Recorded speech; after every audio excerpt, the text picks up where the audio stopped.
오늘 본문은 고린도전서 4장 1절, 2절 딱 두 구절입니다. 사람이 마땅히 우리를 그리스도의 일꾼이요 하나님의 비밀을 맡은 자로 여길지어다.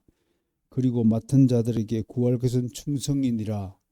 짧은 두 구절을 가지고 오늘 말씀을 증거하도록 하겠습니다. 앞 구절에서 3장에서 사도 바울은 만물이 다 너희 것이다. 교회 사역자도 다 너희 것이다. 그리고 너희는 그리스도의 것이다. 그리스도 아버지의 것이다. 4단계 나누어서 설명한 바가 있습니다. 그런데 오늘은 또 거꾸로 우리가 그러니까 그리스도의 사역자들은 그리스도의 일꾼이니까 잘 대접해야 한다. 사역자들은 너희 것이다 그래놓고 오늘은 또 잘 대접해야 된다. 그렇게 모순된 내용을 말합니다. 해설가들은 사도 바울이 왜 이렇게 앞에 하고 지금 오늘 본문 상반된 내용을 말할까? 다 너희 것이라고 그러니까 어린아이 같은 성도들이 또 우쭐해져 가지고 지 맘대로 목사님도 내 거, 이것도 내 거 이렇게 해서 지 맘대로 교만해지지 않을까라고 염려해서다. 항상 자녀들을 키울 때 우리 부모가 항상 두 가지 상반된 방식을 가지고 키우잖아요. 어떨 때는 막 칭찬하다가 또 어떨 때는 세게 막 뭐라 그러고 꾸중하기를 마다하지 않는 것은 오로지 자녀가 정말 좋은 자녀로 좋은 열매로 맺어지길 바라는 마음 아니겠습니까? 사도 바울도 마찬가지로 고린도 교인들의 이 어린 신앙인들에 대해서 참 염려함이 많기 때문에 계속해서 이렇게 이야기를 하는 거거든요. 그러니까 한마디로 이런 염려를 하는 것은 아직도 고린도 교인들이 영적으로 성숙하지 못하고 어린아이 같은 신앙을 보이고 있기 때문이다라고 정리할 수 있겠습니다. 어린 신앙인들에게 고린도 교인들은 사람을 따르는 거예요. 그러다가 자신이 따르는 우두머리가 실족이라도 할 것 같으면 그냥 곧바로 그를 공격하고 매장시켜 버립니다. 이렇게 어린 교인들은 어제까지도 같은 교회에서 신앙생활을 하다가 갑자기 교회를 떠나게 되면 아는 척도 하지 않게 됩니다. 그런 점에서 교회 목회자를 비롯한 사역자들을 존중하는 태도를 지금 사도가 강조하는 것은 매우 시적절한 것이라고 보겠습니다. 자, 이제 왜 사역자들을 존중해야 하는가에 대해서 하나씩 풀어보겠습니다. 바울 사도는 보통 그리스도의 사역자를 일러서 섬기는 자다, 디아코노스라고 하는 겁니다. 이렇게 다른 편지에는 이렇게 설명을 합니다. 주로 주를 섬기는 자, 너희를 대신하여 주를 섬기는 자다, 디아코노스다, 그렇게 칭합니다. 그런데 오늘 이 본문에서 그리스도의 일꾼이라는 단어는 섬기는 자라는 디아코노스가 사용되지 않고 무슨 단어가 사용되냐면 휘페레테스라는 특별한 단어를 사용합니다. 이게 무슨 뜻이냐면 휘포는 뭐뭐 아래에 언더라는 뜻입니다. 그 다음에 에레소라는 것은 노를 젓다라는 뜻입니다. 그러면 두 단어를 조합하면 무슨 뜻이 되고요? 배 밑에서 노를 젓는 노예를 뜻하는 겁니다. 그러니까 그리스도의 사역자는 그리스도의 일꾼이다 그러면 그리스도의 완전한 노예가 되어서 그리스도의 배를, 하나님의 배를 젓는 자로 쓰임을 받는다는 뜻입니다. 이 단어에서 오늘날 미니스터, 사역자, 그다음 주의 종, servant라는 의미가 파생이 된 것입니다. 성경에는 이런 그 직분에 종사하는 사람들이 많이 등장합니다. 예를 들어서 산해드린 제사장들을 섬기는, 우리말로는 우리 성경에는 하속, 이렇게 번역이 되어 있는 거. 이게 휘페레테스예요. 하속. 그 다음에 회당장을 섬기는 종, 한 국가의 신하, 내시 있죠, 내시. 내시도 휘페레테스로 표기하는 겁니다. 주로 고된 일을 담당하는 종, 민족들을 통칭하여 휘페레테스라고 하는 거고, 오늘날은 바로 이 휘페레테스 종의 임무가 어느 단어에 집약되면 바로 목사에 해당되는 겁니다. 그렇다면 이제 목사의 직무가 무엇을 하는 것인가에 대해서 오늘 좀 논해 봅시다. 그렇게 해서 정말 참된 목사가 어떤 인물이냐, 어떤 사람이냐라는 데에 대해서 분명한 지식을 좀 가지길 바랍니다. 알다시피 여러분, 목사는 두 가지 단어가 결합이 된 겁니다. 하나는 목자, 또 하나는 교사. 목자와 교사의 두 가지 기능을 합한 것이 오늘날 여러분들이 부르고 있는 목사라고 라는 용어라는 것입니다. 먼저 목자에 대해서 알아보겠습니다. 목자는 한마디로 로에, 또 포이멘, 헬라어는 포이멘 이렇게 기록이 됐는데요. 목자는 한마디로 양을 기르는 자, 가축을 기르는 자라고 목자입니다. 기를 목자를 쓰는 거니까요. 고대 팔레스타인 지역에서 가장 일반적인 직업 가운데 하나가 목자였습니다. 다윗도 목자 출신이잖아요. 그 목자는 양떼나 소떼 혹은 다른 가축떼를 소유한 족장들이나 그 주인들에게 소속이 돼서 월급을 받으면서 일하는 사람을 목자라고 하는 거예요. 그 팔레스타인 지역에서는 주로 양떼를 지키는 자, 양떼를 기르는 사람들이 목자라고 하는 것입니다. 그들은 밤낮으로 그들이 맡은 양떼와 함께 생활하는 사람이었습니다. 그들은 양떼에게 먹을 것과 마실 물을 제공했고, 도적과 사나운 짐승들로부터 양들을 보호하기 위해서 늘 지팡이를 짚고 막대기를 손에 들고 있는 사람들이었습니다. 또 목자들은 양들이 길을 잃고 방황하지 않도록 늘 관찰해야 됐습니다. 성경에는 이런 목자들의 섬김을 언급한 구절들이 굉장히 많이 등장합니다. 이렇게 양들을 양육하고 보호하고 인도하는 목자의 기능과 그 중요성이 강화됨에 따라서 훗날 이 목자들을 일러서 정치적으로는 지도자다라는 의미로 발전하였습니다. 가령 고대 함무라비 법전 등에서는 통치자를 신이 백성들을 위해 지명한 목자다, 그렇게 얘기하는 겁니다. 한나라의 대통령도 하나님이 지명한 하나의 목자에 해당한다고 하겠습니다. 물론 성경에도 이런 용법이 자주 등장합니다. 이스라엘의 왕과 제사장과 선지자들은 신실하거나 선한 목자여야 한다고 하나님께서 명령합니다. 하나님께서 지명하신 목자는 반드시 백성들을 섬기는 자로 신실하게 자기 임무를 충실하게 감당하는 청직이어야 한다는 것이 하나님의 뜻이었습니다.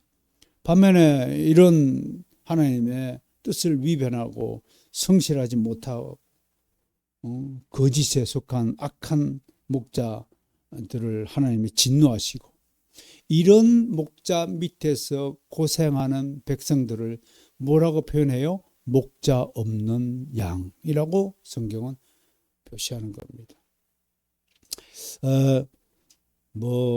정말 한국 교회를 생각 안 할 수 없죠. 한국 교회 안에 우리가 몸담고 있잖아요. 또 교회는 국가를 생각하지 않을 수 없죠. 나라가 있어야 교회도 있고 예배도 있고 하는 것이죠. 공산주의 국가에서 마음대로 신앙생활을 할 수 없다는 것을 삼척 동자도 다 아는 바가 아니겠어요? 그런 차원에서 정말 갈수록 참된 목자가 사라지는 것이 아닐까. 그렇다면 한국 교회에 속한 성도들이 목자 없는 양이 되지 않을까라고 생각을 해본다면 참으로 목사로 부름을 받은 저도 그 가운데 한 사람이지만, 우리 목사들이 정말 대우각성하고 회개하고 좀 더 말씀과 기도로 무장해야 된다. 영적인 힘이 목사가 잃어버린다면 그건 더 이상 자로서 자격, 능력, 권리 뭐 이런 것들 어떻게 부릴 수가 있겠습니까? 근데 세태가요. 제가 이렇게 가만히 보니까 사람들이 영적인 곳으로 이렇게 끌리는 게 아니에요. 주님이라는 그 자석에 이렇게 끌려서 다 주님께로 달라붙어야 되는데 갈수록 세상의 매력에 빠져가지고 세상의 이끌림을 받아가고 있는 추세란 말이에요. 뭐 우리나라뿐만 아니라 전 세계적으로 동일한 현상인데 이런 것들이 말세의 뚜렷한 징조 중에 하나라는 것은 우리가 이미 성경을 배워서 익히 알고 있는 바라고 잘 생각을 합니다. 그러니까 자꾸 신앙생활을 하나님 입맛에 맞도록 내 자신을 그렇게 순종하도록 길을 걸어가지 않고 내 입맛에 맞도록 신앙생활을 하니까 그 인생이 평생 도돌이표가 되고 다람쥐 쳇바퀴가 되고 정말 복의 길, 의의 길, 생명의 길, 행복의 길이 이쪽으로 탁 나와 있음에도 불구하고 굳이 숲속으로 산속으로 비탈길을 즐기면서 어떤 분은 이렇게 산으로 올라가도 길이 난 길을 걷지 않고 처음 난 길을 막 도전해 보겠다고 그렇게 하고 사고를 당해가지고 헬기가 뜨고 난리를 피는 사람들이 있잖아요. 그러니까 여러분 인생은요 주님께서 마련해 주신 길을 따라서 순종하는 자세를 가지고 걸어가시기를 소원합니다. 그 인생 뭐 지가 뭐 그렇게 잘났다고 지 인생은 뭐 별나다고 남들과 다르게 특별하게 걸어갈 필요가 있을까 싶어요. 뭐 특별한 능력을 가졌거나 뭐 기적적인 뭐 소명을 받았거나 한다면 모를까 천재도 아니면서 뭐 아는 척 할 필요도 없고요. 평범하게 정말 우리끼리 소박하게 순결하게 정직하게 욕심 부리지 말고 그렇게 살아간다면 하나님 복이 임하지 않을까 싶습니다. 목자 없는 양에 대해서 민수기 27장 15절 17절 말씀을 제가 대신 읽어 드릴 테니까 조용히 한번 들어보세요. 모세가 여호와께 여쭈어 이르되 여호와 모든 육체의 생명의 하나님이시여. 정말 모세가 여호와를 뭐라고 그래요? 모든 육체의 생명의 하나님이시여. 생명의 주권자이신 여호와 그렇게 고백하고 있는 거예요. 원하건대 한 사람을 이 회중 위에 세워서 그로 그들 앞에 출입하며 그들을 인도하여 출입하게 하사. 벌써 무슨 냄새가 나요? 모세의 이 신앙 고백에, 모세의 기도 속에. 모세가 왜 위대한 하나님의 사람이에요? 이미 그는 그리스도를 믿음 가운데에서 품은 거예요. 알고 품었는지 모르고 품었는지 모르지만 모세가 위대한 하나님의 종이라는 사실은 벌써 모세의 이 신앙 고백 안에 그리스도가 다 숨겨져 있잖아요. 그들을 인도하여 출입하게 하사 여호와 회중이 목자 없는 양과 같이 되지 않게 하옵소서. 그 역할을 모세 스스로가 한 것이죠. 그 시대에는. 그죠? 이스라엘 길을 잃지 않기 위해서 이스라엘의 목자가 스스로 되었지만 자기보다도 영원한 이스라엘의 목자를 위해서 기도하고 있는 모세를 바라보세요. 이게 위대한 거 아니에요? 우리는 예수 그리스도를 보고 듣고 예수 그리스도의 덕분으로 좀 살고 있으니까 예수 그리스도 하는 거지만 예수 그리스도가 이 땅에 성육신하여 오기 전에 예수 그리스도 인식한다는 것이 여러분 사람의 능력으로 가능해요? 이사야 선지자 보세요. 53장을 읽어보시면 어떻게 해서 예수 그리스도가 이 땅에 오시기 전에 약 700년 전에 살았던 분 아니에요? 그런 분이 묘사한 글을 읽어보세요. 야, 참. 그러니까 성경을요, 우습게 알고 성경을 읽지 않는 사람은 영생을 나는 먹지 않겠다.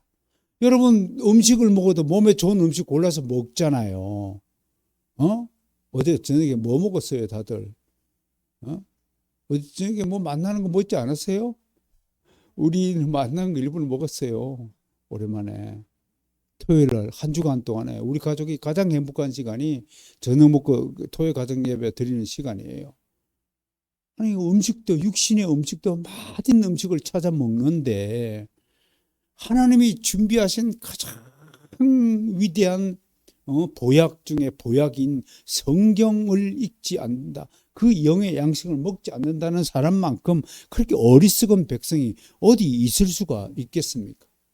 성경 읽지 않는 사람들의 이유를 들어보면 별 각양각색이에요. 여러분 제발 그중에요. 피곤해서 말씀을 못 읽겠습니다 라는 말은 삭제해 주세요. 그건 핑계에 불과합니다. 여러분 신앙은 그럼에도 불구하고 있지 않습니까? 내가 아무리 가난하고 내가 아무리 아프고 내가 아무리 피곤하다 할지라도 나는 주의 말씀으로 회복할 것을 믿습니다. 그게 신앙이에요. 힘들죠. 그 쉬운 일이 아니죠. 이렇게 하나님을 찾는 일을 하나님께서 그렇게 어려운 길을 고난에 오랫동안 고통과 인내의 길을 우리에게 요구하신 것은 그만큼 그 결과로 얻어지는 하나님의 보물은 우리 인간의 것으로 비교할 수 없을 만큼 대단한 것이기 때문에 고진감래라고 하는 거잖아요. 뭐 쉽게 이렇게 대충 해서 보물을 구할 수 있습니까, 여러분? 정말 귀한 것을 얻기 위해서는 우리가 부단히 오래 참고 기다리고 노력하고 땀 흘리고 그래야 진짜 맛있는 거잖아요.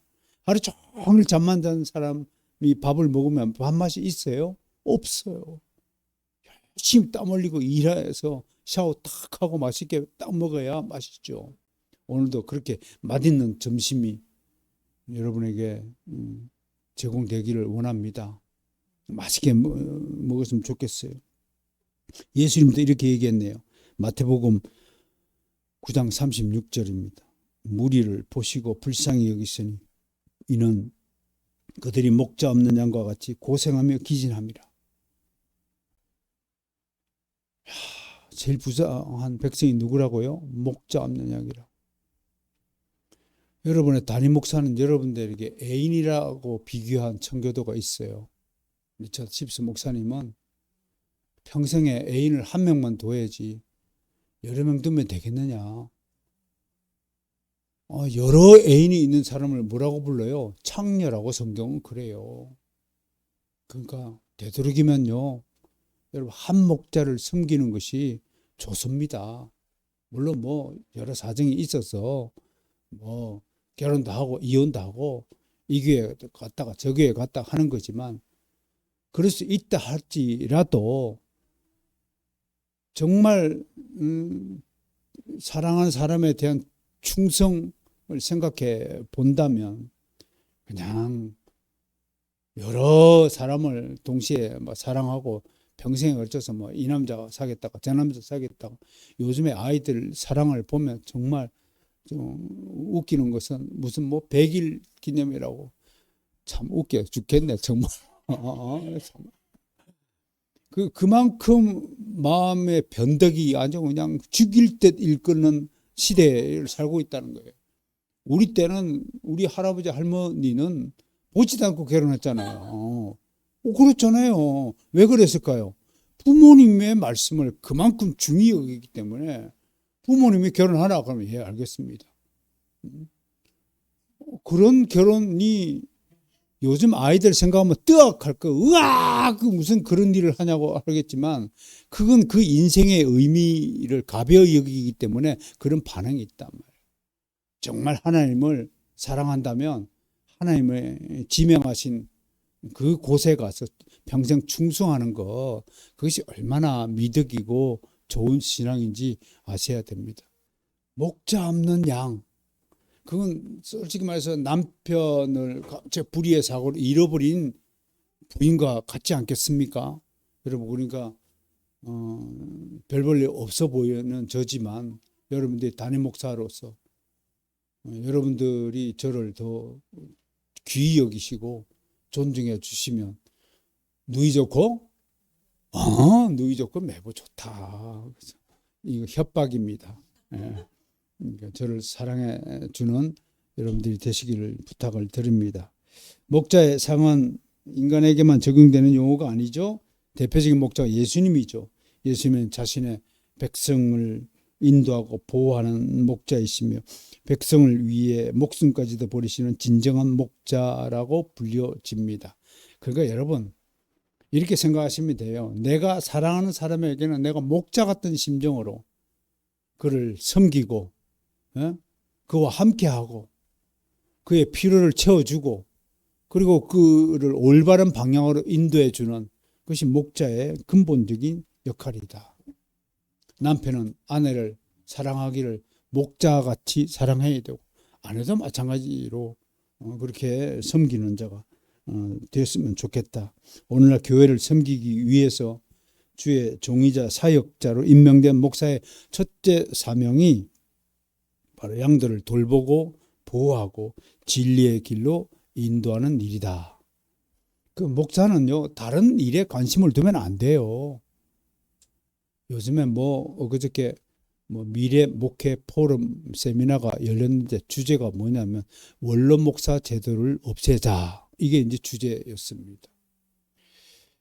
왜냐하면 그건 참 아름다운 일이에요. 평생 담임 목사로서 여러분을 섬기는 목사님이 은퇴를 했는데 사실 은퇴마저도 성경에 근거가 있느냐 없느냐 논란이 있는 거지만 어쨌든 그 담임 목사님이 은퇴했을 때는 성도들이 끝까지 남은 생애를 책임을 진다. 목사가 무슨 은퇴하고 나서 요즘에 70에 은퇴하고 나면 70의 청년이라고 하는데 우리 선생님은 은퇴하라고 그러니까 이제 할만하니까 은퇴를 하라고 한다고 그러셨듯이 어쨌든 그건 아름다운 우리 교회의 또 전통이란 말이에요. 섬기는 것.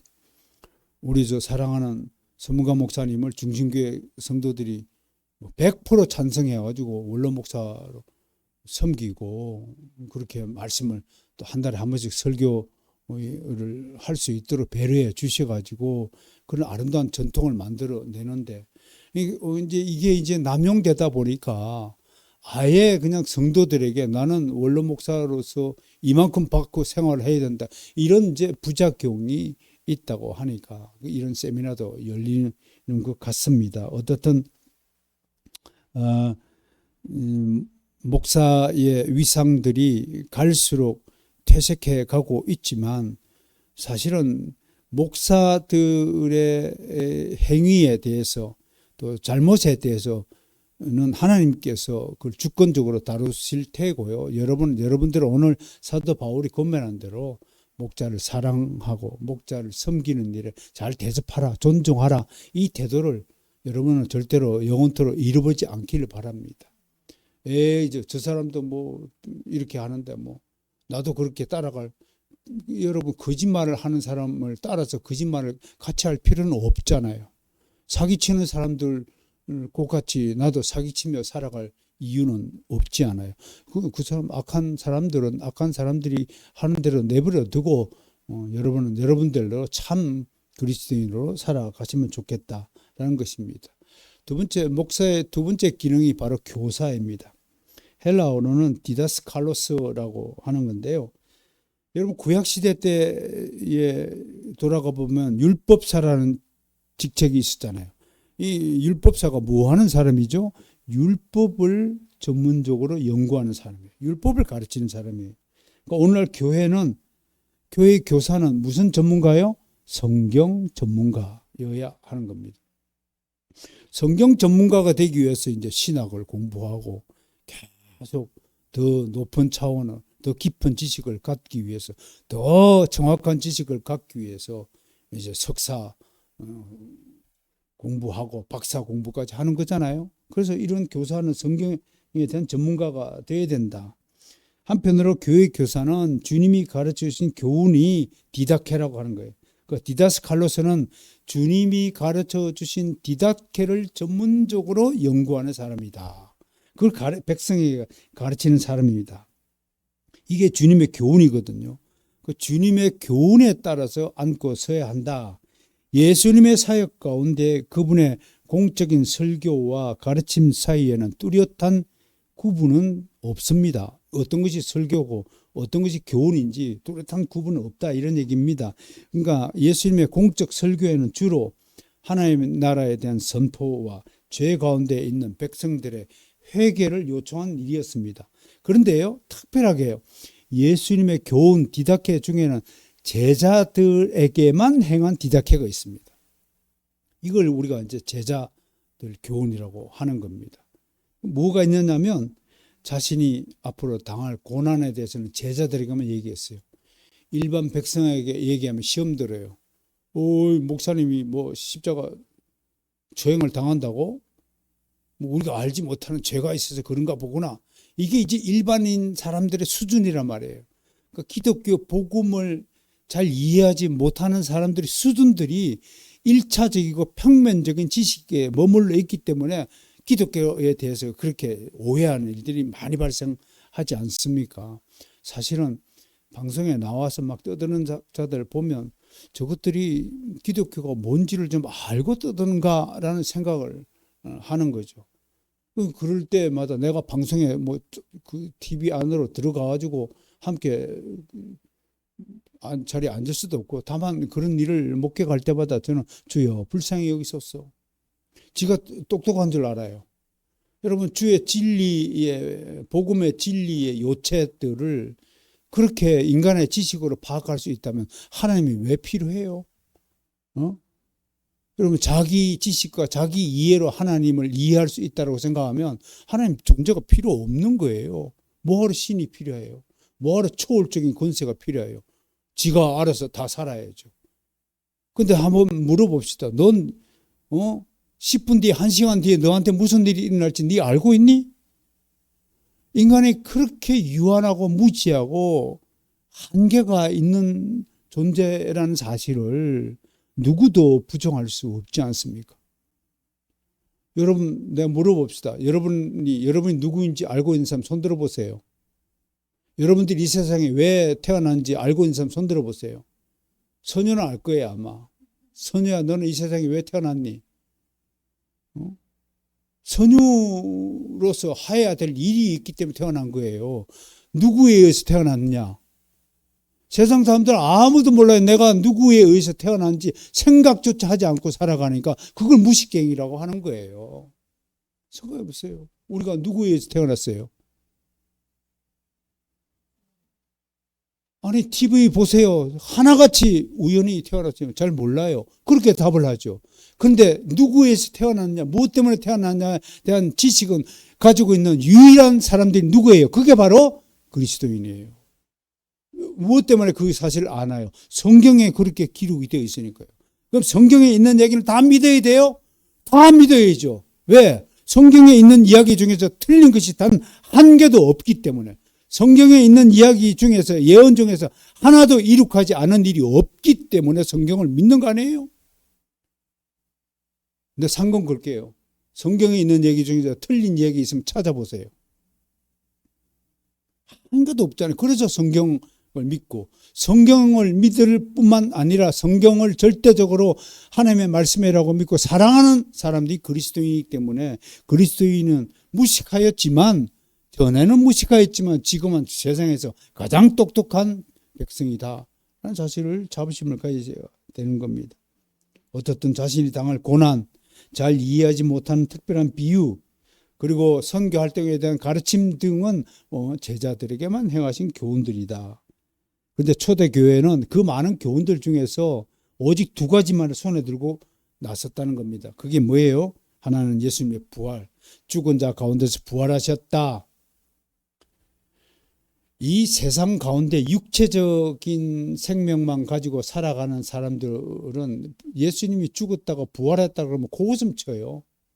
근데 그 코웃음 치는 내용 중에는요, 자기들이 이해하지 못하는 일들에 대해서 또 자기들이 다 알고 있다는 교만함이 숨어 있는 거예요. 내가 그들에게 묻고 싶어요. 내가 TV에 나와가지고 엊그저께도 어떤 녀석이 와가지고 막 기독교 어쩌고 막 떠들길래, 야, 너는 지구가 왜 태양 주변을 도는지 너 아냐? 묻고 싶어요. 천지도 모르는 작자가 아는 척하는 것보다도 그 얼마나 부끄러운 짓입니까? 좀 겸손해져야 되잖아요. 인간이 얼마나 나약한 존재고, 너 언제 죽을지 네 알아요? 여러분들이 언제 죽을지 알아요? 여러분들이 이 땅에 왜 태어난지도 생각지도 않고 알지도 못하는 사람이 무슨 인생을 살겠다고 쫓아다니는 거예요.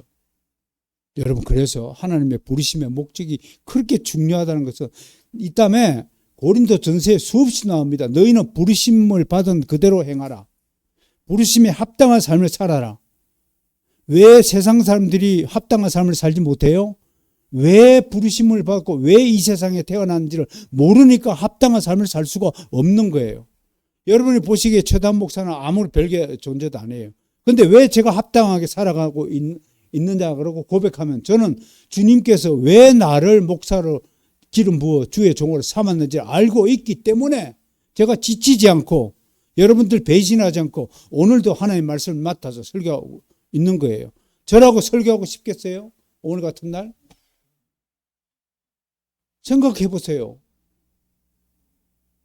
그런데 지치지 않고 이 소명을, 일을 하고 있는 것은 내게 주신 이 소명이 무엇보다도 귀하고 참된다는 것을 알고 있기 때문에 오늘도 하나님의 말씀을 대언하는 거잖아요. 사랑하는 성도 여러분, 하영이도 부르신 목적이 있기 때문에 이 자리에 앉히는 겁니다. 지금은 바로성 교회에 반주를 하기 위해서 저 자리에 하나님이 앉혀 두셨다는 것을 믿으시길 바랍니다. 여러분들 각 직장에서, 일터에서도 왜 청지기 정신을 성경이, 하나님이 그렇게 강조하느냐? 이 직업이요, 정말 나를 힘들게 하고 돈도 얼마 안 된다고 생각이 된다고 할지라도, 이 직업이 하나님이 내게 의탁하신 소명의 직업이구나 라고 생각하고 그 일을 수행하는 사람이라면 반드시 여러분 그 일의 끝에는 영화가 있습니다. 왜? 하나님의 약속의 하나님이시기 때문에. 하나님은 절대로 자신이 행하신 약속을 변개치 않는다는 사실을 믿으시기를 받으시고 복을 받으시기를 소망합니다.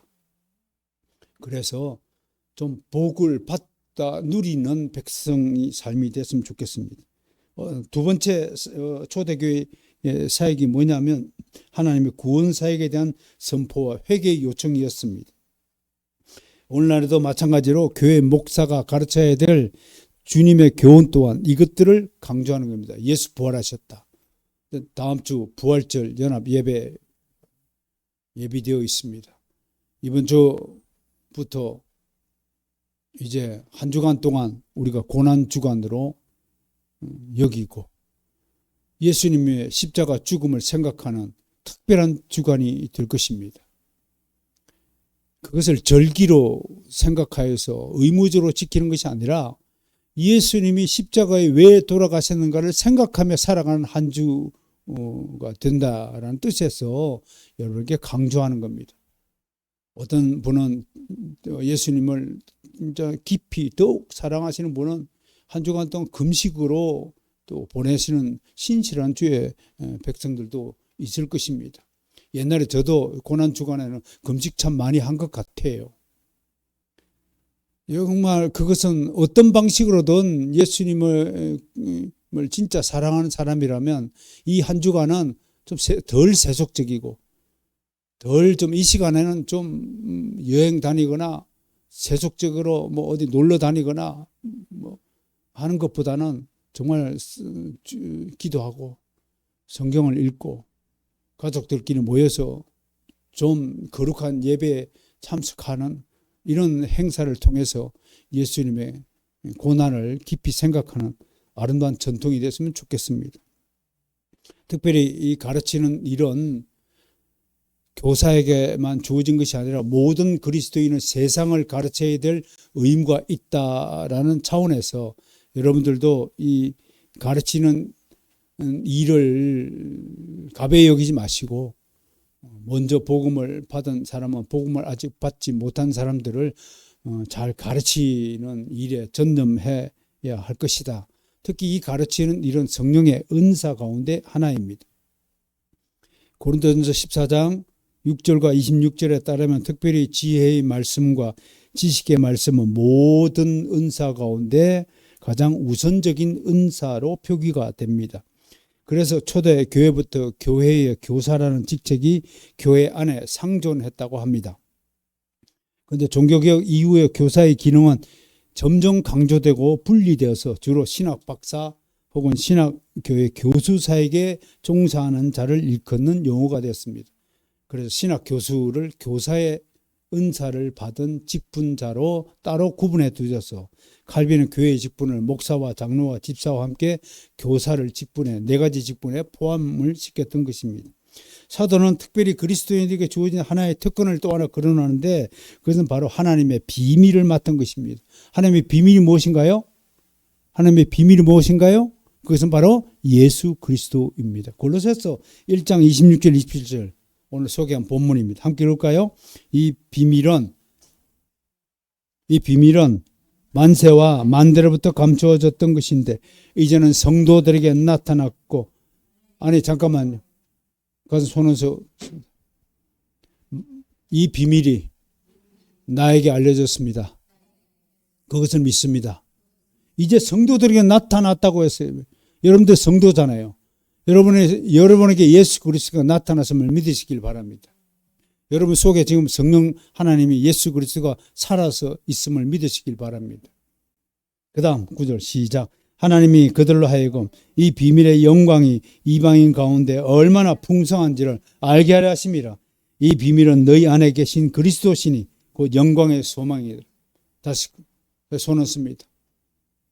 내 안에 예수 그리스도가 살아계심을 믿습니다. 이것이 얼마나 큰 소망인지를 깨닫기를 원합니다. 여기서 맡은 자에 쓰인 헬라어는 오이코노모스인데요. 이거는 집이라는 뜻의 오노코스와 관리하는 사람의 뜻의 노모스가 결합된 단어로서 성경에는 집사라고 번역이 됩니다. 여러분은 하나님 나라의 집사라는 사실입니다. 그러니까 집사는 열심히 일하는 사람입니다. 하나님 나라를 위해서 여러분들은 모든 그리스도인은 집사의 직분을 가지고 하나님 나라를 위해서 땀 흘려 일해야 됩니다. 일하기 싫거든 먹지도 말라고 하나님은 명령하셨습니다. 그러니까 아무튼 맡은 자 하나님 나라의 집사의 직분으로서 모든 일을 맡은 자에 충성해야 됩니다. 그것이 맡은 자의 충성입니다. 로마 시대 때 집사의 직분에 대해서 여러 가지 역사적인 사건들이 있지만요. 어떻든 이 집사는 특별한 직분이었어요. 노예의 신분, 특히 노예의 신분이었다가 하나님의 은혜로 자유함을 얻게 된 자유시민적 집사가 있어요. 옛날에 노예였지만 신분상 자유시민이 되었지만 여전히 주인 밑에서 일을 하게 되는 사람을 하속이라든지 계약직 집사, 계약직 일꾼 이렇게 설명을 하는 겁니다. 근데 이게 이제 일이 너무 방대해지니까 특히 이제 유대인들이 로마 제국 안에서는 이제 집사 직분의 노릇을 많이 했어요. 어떤 집사는 기록에 의하면요, 주인의 안주인, 그 주인의 와이프의 재산을 몰래 관리하는 일까지 맡았어요. 저 여자가 내 돈을 어디로 빼돌리는가 그 감시하는 역할도 맡았다고 기록에 있을 정도예요. 그러니까 옛날이나 지금이나요, 딴주머니 차는 게 아주 있단 말이에요. 딴주머니 차는 사람이 있으면 회개하시길 바랍니다. 그러니까 특히 이제 이런 고급 관료, 예를 들어서 뭐 아주 권력이 높은 사람들 밑에 있는 집사는 또 자기 밑에 하인을 두었어요. 그 하인이 오늘 아까 말하는 그래서 일꾼으로 번역된 휘페르테스에 노젓는 사람. 이 집사 밑에서 집사를 돕는 또 노예란 말이에요. 그러니까 종들도 계급이 있어요. 그래서 사실은 그게 계급이 아닌데 사실은 서로 주인을 위해서 충성하는 일꾼임에도 불구하고 자꾸 시간이 흐르자 계급제가 돼가지고 가톨릭 로마 교회는 이걸 이제 사제부터 신부, 주교, 추기경, 교황 이렇게 계급제로 만들었어요. 그게 다 주의 종이잖아요. 그렇죠? 근데 참 불쌍하게도 한국 교회도 어느새 이게 전도사 위에 강도사가 있고 강도사 위에 부목사가 있고 부목사 위에 단임 목사 있고 단임 목사 위에 위임 목사가 있고 위임 목사 위에 원로 목사가 있고 막 이렇게 계급제가 돼가지고 우리 마태스 헌법은 싹 둘 다 뜯어 고쳤어요. 그리고 마치 또 여러분 장로와 집사 제도도 말이에요. 계급제가 돼가지고 서리 집사 제도를 만들고 그 다음에 안수 집사들을 만들고 안수 집사 조금 하다가 장로로 위축받고 이런 막 성경에도 없는 내용을 위법한 내용을 한국 교회가 좀 저질러 가지고 여러분 더 중요한 건요. 내가 정말 여러분한테서 이 얘기를 해야 될지 모르겠는데 더 웃기는 것은 이렇게 위법을 저지르고도 법을 위반하고서도 전혀 마음도 안 아프고 생각지도 않고 있단 말이에요. 여러분 사랑하는 사람이 불륜을 저지르다 칩시다. 그거 어떻게 돼요? 회개해야 되잖아요. 회개해야죠. 근데 한국 교회가 더 웃기는 것은 버젓이 이렇게 위법을 한 행위를 하고 있음에도 괜찮아요. 아무도 문제 제기를 하지 않아요. 그냥 그 위법한 결정에 대해서 오늘도 옆에 교회에서 임직식이 있다고 합니다. 왜 그런 불법적인 전통을 따라야 하는지 참 안타깝지만 우리 교회만이라도 원래 하나님이 세우신 이 교회의 은사와 직분을 철저하게 지켜가는 모범적인 교회가 되기를 원합니다. 어떻든 마지막으로 오늘 이 일꾼에게 원하는 것은 뭐라고요? 충성이다 그랬습니다. 충성은 주어진 일을 끝까지 완수하는 것을 충성이라고 하는 겁니다. 근데 이제 성경에서 충성이라는 뜻을 가진 헬라어가요. 여러분 믿음이 헬라어로 뭐죠? 피스티스예요. 근데 충성은 피스토스라고 번역돼요. 근데 같은 어근을 가진 단어에서 나타난 두 용어예요. 그러니까 믿음과 충성은요. 같은 뿌리에 자란 두 나뭇가지라고 보면 될 거예요. 형제예요. 그러니까 이거를 신앙으로 연결시켜서 해석하면 무슨 뜻이냐면 하나님은 충성된 자를 가장 믿음이 확실한 자로 보신다는 거예요. 거꾸로 뒤집으면 뭐예요? 믿음이 좋냐 안 좋냐는 하나님의 일에 충성하느냐 안 하느냐를 보는 거예요. 세상적으로 막 돈을 많이 벌고 지체가 높고 하는 자를 충성된 자, 믿음이 큰 자로 보는 것이 아니라 하나님의 일에 충성된 자를 가장 믿음이 큰 자라고 성경은 말씀하는 거예요.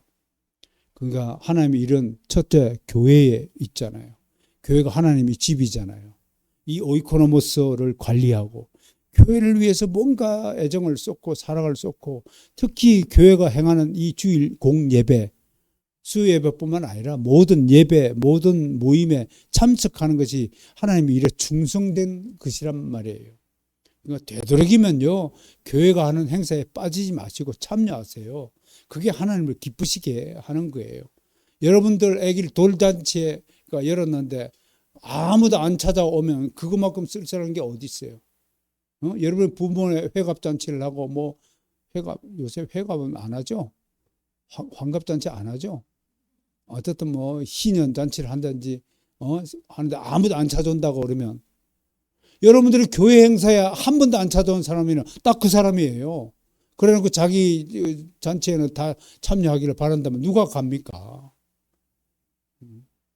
그렇잖아요. 그러니까 여러분들이 충성되는 것은 믿음의 행위라는 것입니다. 특히 게으름 피지 말고 성실한 태도를 가져야 되고 참 신기한 것은 이렇게 하나님의 일에는 게으르면서도 세상 일에는 아주 부지런한 사람이 있잖아요. 아주 놀러 가자 그러면 막 신발도 아픈 자리 몸이 아파서 끙끙 앓던 사람이 놀러 가자 그러면 바로 일어서가지고 그냥 하는 이런 부지런함을 세상적인 게으름뱅이들, 영적인 게으름뱅이들이라고 부르고 있지 않습니까? 잠언 23장 21절에 이렇게 경고하고 있다. 술 취하고 음식을 탐하는 자는 가난하여질 것이요 잠자기를 즐겨하는 자는 헤어진 옷을 입을 것이며. 오늘 본문에서 읽은 잠언서 재앙이 누구에 있느냐? 재앙과 근심과 분쟁이 누구한테 있느냐? 바로 게으른 자들이 있다. 응? 하나님의 일에 열심히 하지 않고 세상 일에 열심인 자는 바로 재앙이 닥치고 근심스러운 일이 발생하고 분쟁이 발생한 것입니다. 한마디로 오늘 결론이 뭐냐면 모든 불행은 하나님을 위해 일하지 않을 때 발생합니다. 하나님을 일해 보십시오. 하나님 일에 충성해 보세요. 하나님이 어떻게 여러분들을 대접하는가. 만약에 그렇지 않다면 예수 믿을 필요가 없습니다. 교회 다닐 필요가 없습니다. 여러분들 살아보니까 어때요? 지금까지 몇 년 살았나요? 몇 년 살았습니까? 어떤 인생의 방식이 가장 행복하고 가장 복되고 가장 형통한 복을 누립니까? 생각해 보세요. 여러분 방식대로 살아가지고 성공한 적이 있습니까? 제발 부탁합니다. 그런 어리석은 방식 삶을 이제 포기하시고 성경에 계시는 하나님이 일러준 방식대로 좀 살아보세요. 어떤 복이 여러분에게 있는가? 그 점을 명심하시고 한 주간 동안 승리하시길 바랍니다. 특별히 아까도 말씀을 드렸다시피 부활절 직전에 일주일 절기는 아니지만 의무상은 아니지만 윤리적 겉면으로 이 한 주간만큼은 좀 겸허하게 경건하게 인생을 살아가면서 아름다운 십자가의 불빛을 반사하는 그런 빛의 반사자가 되기를 축복합니다. 기도하겠습니다.